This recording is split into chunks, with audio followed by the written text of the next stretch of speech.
Olá, pessoal. Boa noite. Muito bom estar aqui com vocês nesse 15º Congresso Brasileiro Ortopédico de Osteometabolismo. Eu gostaria de agradecer à comissão organizadora pela oportunidade de conversarmos nesses próximos minutos sobre osteoporose infantil. Eu sou Luiz Cláudio Castro, pediatra, endocrinologista pediatra, professor do Departamento de Pediatria da Faculdade de Medicina da Universidade de Brasília. E como o tema osteoporose infantil é bastante extenso, eu vou focar nas questões de diagnóstico, para que nós possamos ter material para conversar sobre questões terapêuticas, se assim vocês quiserem, nas etapas posteriores dessa apresentação. Eu não tenho conflito de interesses para essa apresentação. E quando nós falamos em avaliação da massa óssea em pediatria, o método de escolha definido pela Sociedade Internacional de Densitometria Clínica é a absorciometria por dupla emissão de raio-x, a densitometria óssea ou DXA. E nós temos situações em que nós estamos indicados a solicitar DXA nos pacientes pediátricos.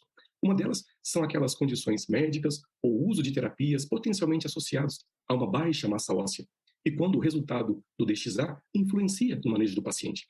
Entre essas condições, nós temos aquelas causas primárias de baixa massa óssea ou de osteoporose em pediatria, como a osteogênese imperfeita e a osteoporose juvenil idiopática. Eu apresento aqui para vocês 2 pacientes com osteoporose decorrente de osteogênese imperfeita com gravidades diferentes. E nós também temos aquelas situações em que a baixa massa óssea, a osteoporose, elas são secundárias, né? Ou há problemas na absorção dos nutrientes, problemas na distribuição interna desses nutrientes, ou na formação e no remodelamento ósseo, ou distúrbios na eliminação desses nutrientes.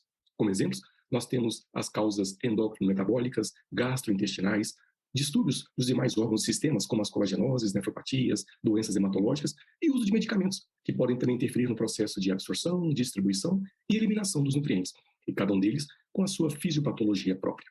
Bem, e a outra situação é aquela em que nós estamos diante de crianças e adolescentes com fragilidade óssea. E a fragilidade óssea é definida como uma história clinicamente significativa de fraturas, que corresponde a 2 ou mais fraturas de ossos longos antes dos 10 anos de idade, ou 3 ou mais fraturas de ossos longos antes dos 19 anos de idade. Claro, fraturas na ausência de doenças locais ou de traumas de alta energia que justificariam essas fraturas em qualquer indivíduo. E como é que nós interpretamos a DXA, a densitometria em pediatria?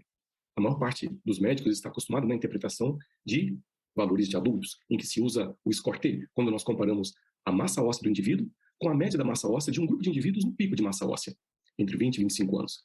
E nesses critérios, você diz que o indivíduo tem uma massa óssea normal se o T-score estiver maior ou igual a -1 desvio padrão.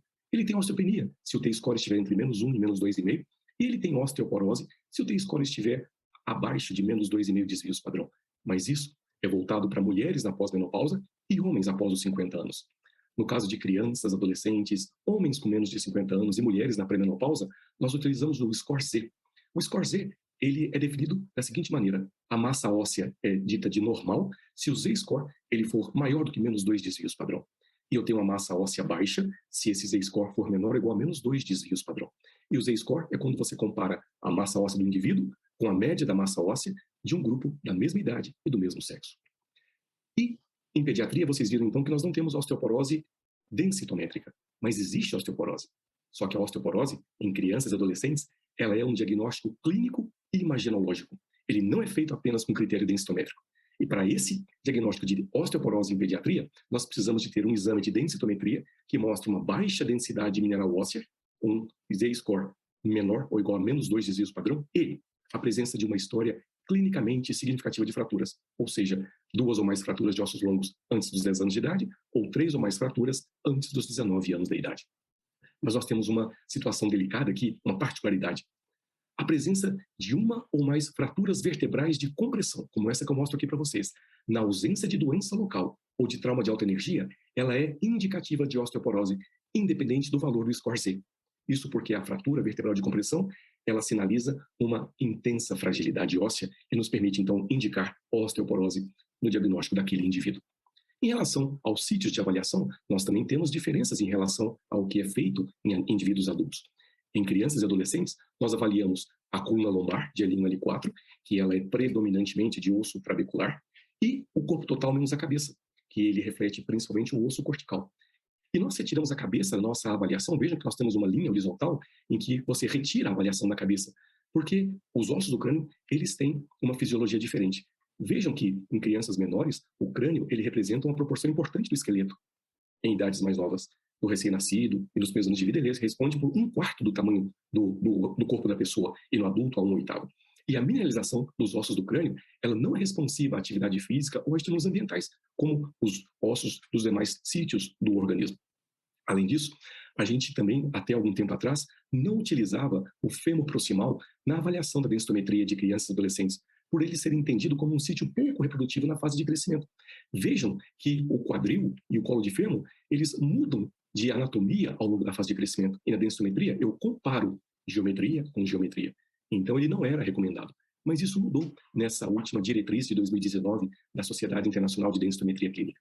Atualmente, o fêmur proximal ele é entendido como potencial sítio de avaliação, desde que você tenha um bom banco de dados e, no caso de crianças e adolescentes, que têm uma carga mecânica reduzida especificamente sobre os membros inferiores e com risco de fragilidade óssea na fase de transição da vida pediátrica para a vida de adultos. Isso acontece porque esses indivíduos eles poderiam ter uma massa óssea falsamente elevada por não ter problemas na carga mecânica sobre o esqueleto superior do tronco e dos membros superiores.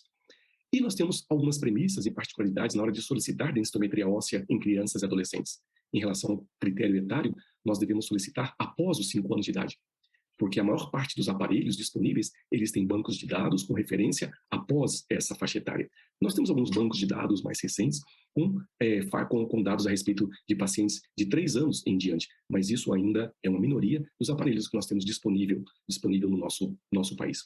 Um outro ponto muito importante em relação à avaliação da densitometria óssea em pediatria.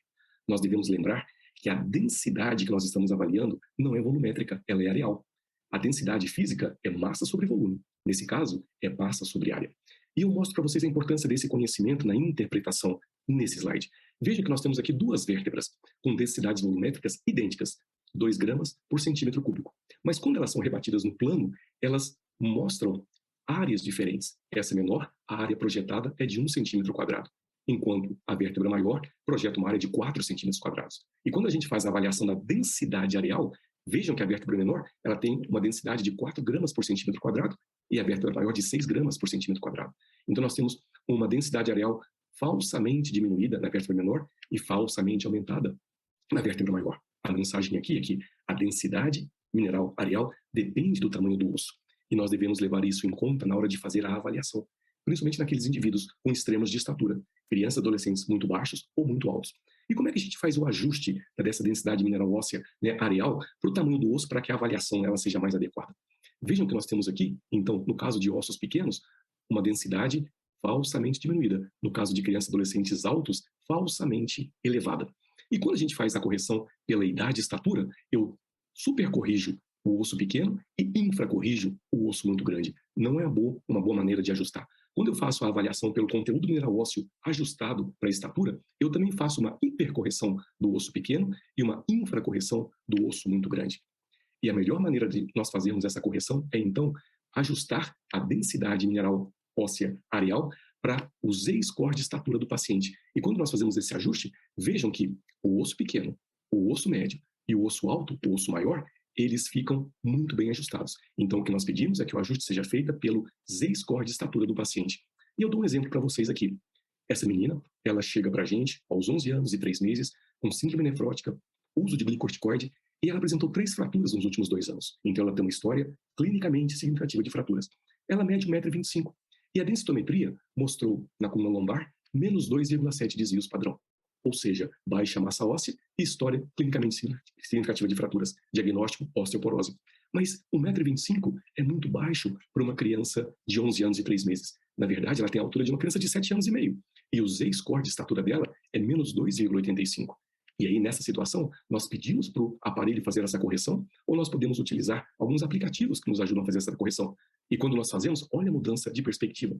Aquele Z-score de menos 2,7, que classificava como uma osteoporose junto com a parte clínica do paciente, a hora que você faz o ajuste para o Z-score de estatura, vai para menos 1,08, ou seja, uma massa óssea normal. Então, essa menina não tem osteoporose. Claro, ela tem uma história de fratura, usa glicorticoide, mas nós devemos encontrar outras causas que possam estar por trás dessas fraturas que ela vem apresentando, e a maneira de nós trabalharmos com essa criança é diferente do que se ela tivesse osteoporose. Ou seja, a mensagem que eu quero deixar para vocês aqui em relação a diagnóstico e questões diagnósticas de osteoporose em pediatria. A osteoporose ela é um diagnóstico clínico densitométrico nessa faixa etária. Em algumas situações, ele pode ser indicado pela radiografia de coluna vertebral. Os sítios preferenciais de avaliação de DXA são a coluna lombar e o corpo total menos a cabeça. Mas o fêmur proximal, ele pode ser considerado eventualmente. E na avaliação de crianças e adolescentes com extremos de estatura, é importante que nós façamos o ajuste da densidade mineral óssea areal para o score Z de estatura daquela criança. Assim nós teremos resultados mais precisos e nos ajudarão a ter condutas mais adequadas para aquela criança e para aquele adolescente. Bem, eu quero agradecer a atenção de vocês e me coloco à disposição para que nós discutamos algum ponto em relação à terapêutica ou diagnóstico em relação à osteoporose infantil. Muito obrigado.